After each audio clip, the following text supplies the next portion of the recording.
but you say, no, I'll just be content with 10. It can come from selfishness. Can you imagine what you can do with the blessing of having more than enough? Amen? Action number 4. The truly rich always live below their means and have no bad debts. How many of you have debts? Raise your hand. Say this with me while raising your hand. A day will come, I will have no debts. I'm not including here business debts. Business debts are good. They're investments and so on. But debts for consumables, debts for a ref, for a TV set, these things are not good. I compare people who have debts. I compare people who earn a lot. Do you know of people who go abroad and who go to their, they go to their children and say, daughter, I'll just have to go to Hong Kong 2 years only just to pay the debts and just to build maybe our house, and after that I'll come back. 2 years later they come back. What happens? I still have to go back to Hong Kong, and 20 years later what happens? They're still going abroad. They're still going abroad. Brothers and sisters, I call it the financial treadmill. Financial treadmill are people who earn money. And they earn money. They earn good money every month, except that they spend it all. They have no investments. Everybody say that. I'm not talking about savings. Savings is something that you put in your alkansya. Savings is what you put in the bank. That's not investments. Investment is that which you put into a mutual fund, an equity fund. That's what you put in your business. That's what you put in real estate. Because if you put it in the bank, inflation will eat that up. I'm not talking about savings. I'm talking about investment. When you have an investment, whether it's a business or whether it's real estate or whether it's some investment fund, a mutual fund, an equity fund, a bond fund, you know what happens? You get out of the treadmill. If I am in the treadmill, what I earn, I spend. I don't have investments, so I keep on running. I keep on running. And sometimes it's fun because I'm earning money. But if I spend it all out, am I going anywhere? Do you feel this way sometimes? You feel this way sometimes? You go to work, and then you run as fast as you can, but you're going nowhere. Tell someone beside you, get off the treadmill. Start going somewhere. Amen? How? The key is investments. Tell someone beside you, start investing. Brother Bo, I don't know a single thing about investing. Then you learn. You attend seminars and you read books and you ask for mentors. You have to do this because you can. You actually can do it. Amen? Action number 6. The truly rich prefer profits than wages. And action number 7. The truly rich have a dream team and use OPM, OPT, and OPI, which means other people's money and other people's time and other people's ideas. And that's what I do. Brothers and sisters, do you want to be truly rich, not for yourself, but for the Lord? Amen? This is my experience. Let me tell you one last story. There was this very, very rich man who did not have kids. And so he told one of the caretakers of his land, he said, you know what? I don't have kids. I want to give you a part of my land. Tomorrow morning, 6 o'clock in the morning, meet me at the edge of my property.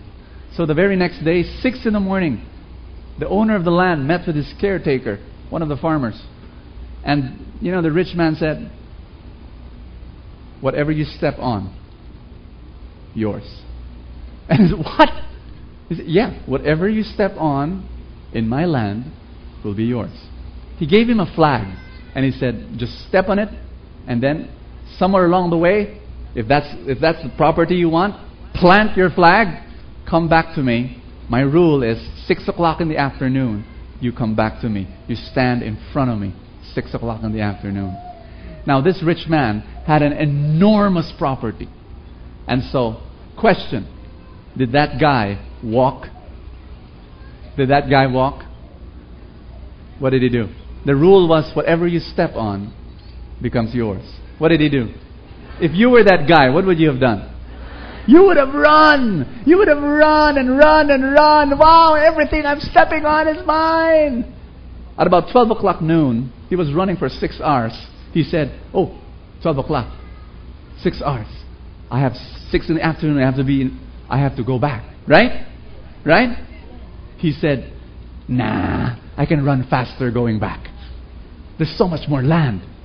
There's so much more land. 3 in the afternoon. He's saying, oh, I need to stop. I've got 3 hours more to go back. 6 o'clock in the afternoon. No, I'll really run fast, really fast. So he keeps on running forward. Finally, at 5 in the afternoon, he plants his flag and says, that's it. I have 1 hour to go back. You think he was able to make it? No. He went back. He started running back. He started running as fast as he could. He didn't reach 6 o'clock in the afternoon in front of the owner. The owner was waiting there, and the farmer, the guy was running, he could not make it. Brothers and sisters, he collapsed. Somewhere in the middle, when the sun was down, he collapsed. He had a heart attack because of the exhaustion, and he died. Did he inherit anything? He did. A small piece of property. 6 feet by 3 feet. That's all. That's all he got. I'm going to give you a rule. Because after this talk, you're going to make changes in your life. After this talk, you're going to stop borrowing for consumables. Amen? You can borrow for investments. You can borrow for business, but not for consumables. Brothers, you're going to make changes. You're going to make changes with your psychology. Amen? Put your hands over me and say, I'm wealthy and I'm generous. You're going to change your theology of money. And you know what's going to happen? You will start experiencing wealth. Some of you will start a little business. Some of you will start an investment. Some of you will do this. And guess what's going to happen? You're going to get rich. But I'm reminding you something. You still have to run back.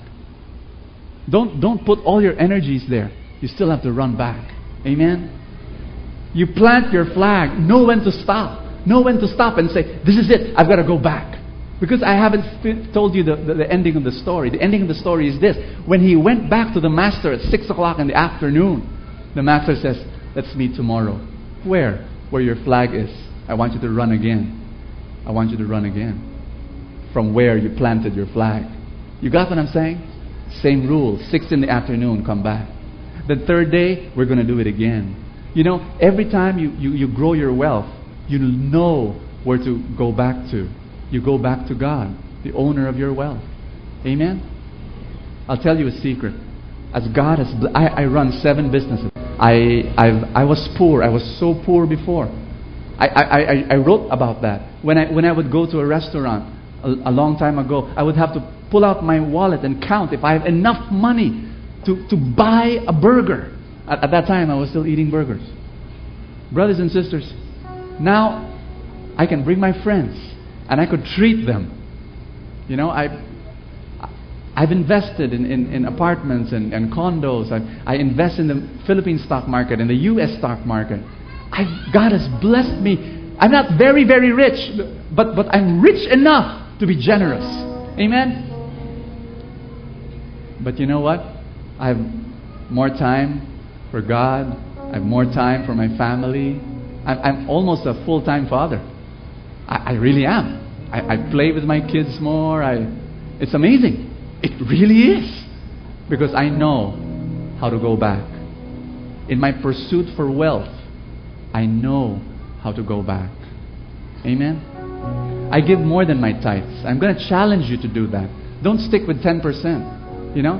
As God prospers you, give more. Next year, give 11. Next year, give 13. Next year, give 15. Amen? Live a simple life. Live simply. As your income increases, live simply so there's more room for giving and sharing. Amen?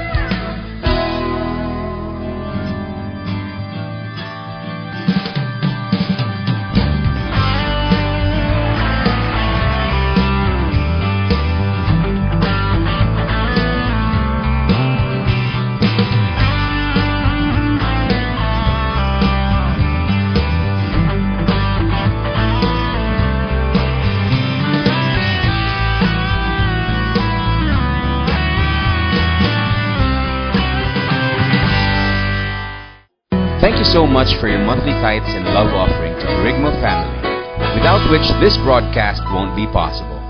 We know that God will reward you abundantly for your generosity. God bless you.